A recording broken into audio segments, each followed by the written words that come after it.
Bapak, Ibu, saudara-saudariku yang dikasihi oleh Kristus Yesus, selamat pagi dan selamat berjumpa kembali dalam Renungan Harian Katolik, Kamis 10 September 2020, Pekan Biasa yang ke-23. Marilah kita awali hari baru dan renungan kita dengan tanda kemenangan Kristus. Dalam nama Bapa dan Putra dan Roh Kudus. Amin. Semoga damai dan berkat Allah turun melimpah atas kita semua dan keluarga-keluarga Anda.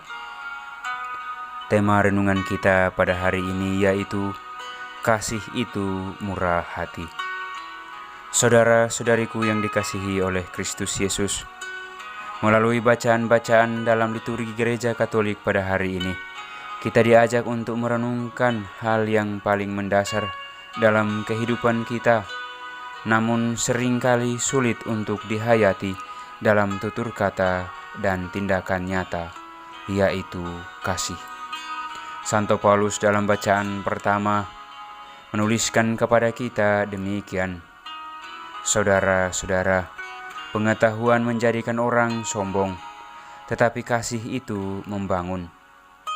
Orang yang menyangka dirinya mempunyai pengetahuan sebenarnya belum mencapai pengetahuan yang harus dicapainya. Tetapi orang yang mengasihi Allah, ia dikenal oleh Allah. Hal ini mengatakan kepada kita bahwa bukan berarti pengetahuan itu tidak penting. Sebaliknya, pengetahuan itu sangat penting bagi kehidupan kita. Namun, harus dilandaskan pada kasih.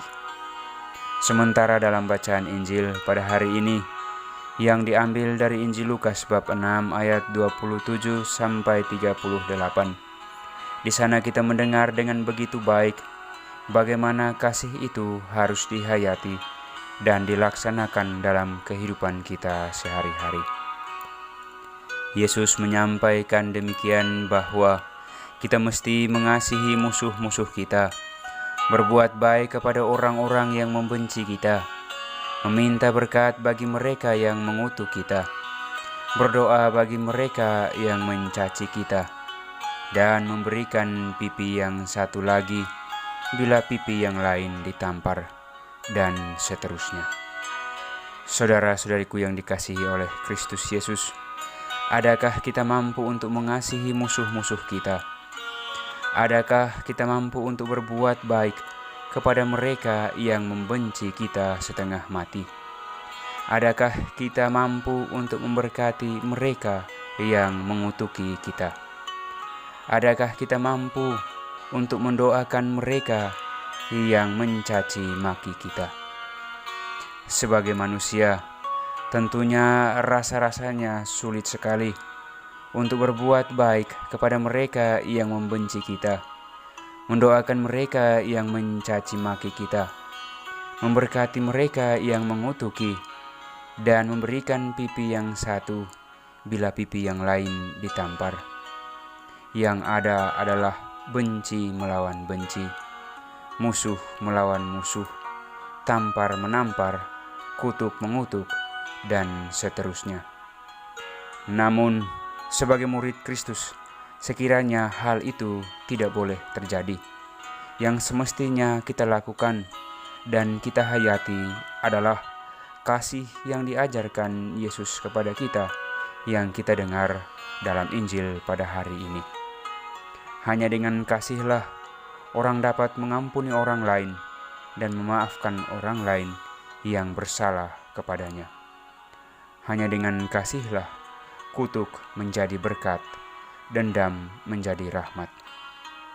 Saudaraku yang dikasihi oleh Yesus Kristus, kita diundang untuk mengenakan kasih itu sebagai permata terindah di dalam hati kita. Kita belajar untuk murah hati seperti Bapa yang murah hati, dengan mengasihi, sebab kasih itu membangun, yaitu membangun kehidupan yang tentram dan harmonis. Sebab dengan mengasihi maka jiwa yang gelisah mengalami ketentraman, lawan menjadi kawan, musuh menjadi sahabat, mereka yang jauh menjadi dekat, hati yang keras menjadi lunak. Maka semoga rahmat Tuhan memberkati kita semua, agar kita mampu menjadi pribadi yang murah hati, seperti Bapa kita yang adalah murah hati.